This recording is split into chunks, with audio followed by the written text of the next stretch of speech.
Welcome to movie brand. മലയാളികളുടെ സ്വകാര്യ അഹങ്കാരമാണ് നടി മഞ്ജു വാര്യർ. താരത്തിന്റെ സിനിമയിലേക്കുള്ള മടങ്ങിവരവ് ഇന്നും പ്രേക്ഷകർക്കിടയിൽ ഒരു ചർച്ചാ വിഷയമാണ്.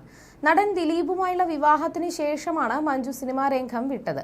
ക്യാമറയ്ക്ക് മുന്നിൽ പോലും എത്താതെയാണ് ഏകദേശം 14 വർഷങ്ങളോളം മഞ്ജു മാറി നിന്നത്.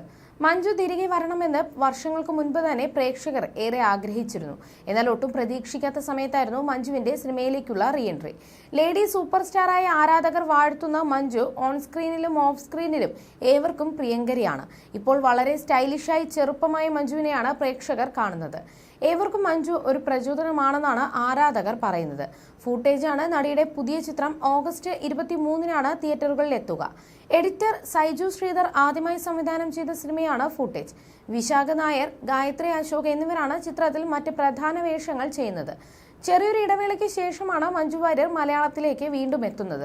എന്നാൽ ഇപ്പോഴത്തെ സിനിമയുടെ റിലീസ് ദിവസങ്ങൾ മാത്രം ബാക്കി നിൽക്കെ കുടുംബ പ്രേക്ഷകർക്ക് ഒരുമിച്ച് വന്ന് കാണാൻ പറ്റുന്നൊരു സിനിമയല്ല ഇതെന്നും 18 വയസ്സിന് മുകളിലുള്ള ആളുകൾക്ക് വേണ്ടിയുള്ള ചിത്രമാണെന്നും പറയുകയാണ് മഞ്ജു. തന്റെ ഇൻസ്റ്റഗ്രാമിലൂടെ പങ്കുവച്ച വീഡിയോയിലൂടെയാണ് താരം വീഡിയോ പങ്കുവച്ചത്. സാധാരണയായി എന്റെ സിനിമകൾ തിയേറ്ററിൽ വന്നിരുന്ന് കാണുന്നത് ഭൂരിഭാഗവും കുടുംബ പ്രേക്ഷകരാണ്. കുഞ്ഞുങ്ങളും ഗ്രാൻഡ് പാരന്റ്സും എല്ലാവരും അടങ്ങുന്ന കുടുംബം ഒന്നടങ്കമാണ് തിയേറ്ററിലേക്ക് വന്ന് എന്റെ സിനിമ കാണുന്നത്. എന്നാൽ ഈ സിനിമയ്ക്ക് അതിൽ നിന്ന് ഒരു വ്യത്യാസമായൊരു സ്വഭാവമുണ്ട്. ഈ സിനിമ 18+ പ്രേക്ഷകരെ ഉദ്ദേശിച്ചുകൊണ്ടുള്ളതാണ്. തിയേറ്ററിൽ വന്ന് കാണുമ്പോൾ ഈ ഒരു വിവരം മനസ്സിൽ വച്ചിട്ട് ഉത്തരവാദിത്തത്തോടെ സിനിമ തിയേറ്ററിൽ വന്ന് കാണുകയും ആസ്വദിക്കുകയും വേണം എന്നുമാണ് മഞ്ജു വാര്യർ വീഡിയോയിലൂടെ പറയുന്നത്. ഫൂട്ടേജ് 80+ ആണേ, ശ്രദ്ധിക്കണേ അമ്പാനെ എന്ന ക്യാപ്ഷനാണ് മഞ്ജു വീഡിയോയ്ക്ക് നൽകിയിരിക്കുന്നത്.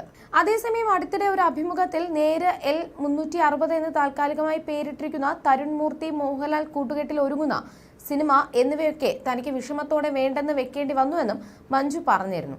നേരത്തെ തമിഴ് സിനിമകൾക്ക് വേണ്ടി ഡേറ്റ് കൊടുത്തു പോയിരുന്നു. വളരെ നല്ല തമിഴ് സിനിമകൾ 3 എണ്ണം തുടരെ വന്നു. അതിന്റെ കൂട്ടത്തിൽ എമ്പുരാൻ മാത്രമാണ് മലയാളത്തിൽ ചെയ്യാൻ സമയം കിട്ടിയത് എന്നുമാണ് മഞ്ജു വാര്യർ പറഞ്ഞത്. മലയാളത്തോടൊപ്പം തമിഴിലും ഇന്ന് മഞ്ജുവിന് തിരക്കേറുകയാണ്. ഇതുവരെ പുറത്തിറങ്ങിയ അസുരൻ, തുനിവ് എന്നീ 2 സിനിമകളും ഹിറ്റായി. ഇതിനോടകം തമിഴ് പ്രേക്ഷകരുടെ പ്രിയങ്കരിയായി മാറാൻ മഞ്ജുവിന് കഴിഞ്ഞിട്ടുണ്ട്. തമിഴിൽ രജനീകാന്ത് ചിത്രം Vettaiyan, mister X, Viduthalai part 2 എന്നിവയാണ് മഞ്ജുവിന്റേതായി അണിയറയിലുള്ളത്. ചിത്രത്തിൽ രജനീകാന്തിന്റെ കൂടെ മുഴുനീള കഥാപാത്രമായി തന്നെ മഞ്ജു എത്തുന്നുണ്ട്. മലയാളത്തിൽ എമ്പുരാൻ ഉൾപ്പെടെയുള്ള സിനിമകളും പുറത്തിറങ്ങാനുണ്ട്. ഹിന്ദിയിൽ അമിക്രി പണ്ഡിറ്റ് എന്ന സിനിമയും തയ്യാറാകുന്നുണ്ട് എന്നാണ് പുറത്തുവരുന്ന വിവരം. മഞ്ജുവിന്റെ പുതിയ സിനിമകൾക്കായി കാത്തിരിക്കുകയാണ് ആരാധകർ ഒന്നടങ്കം.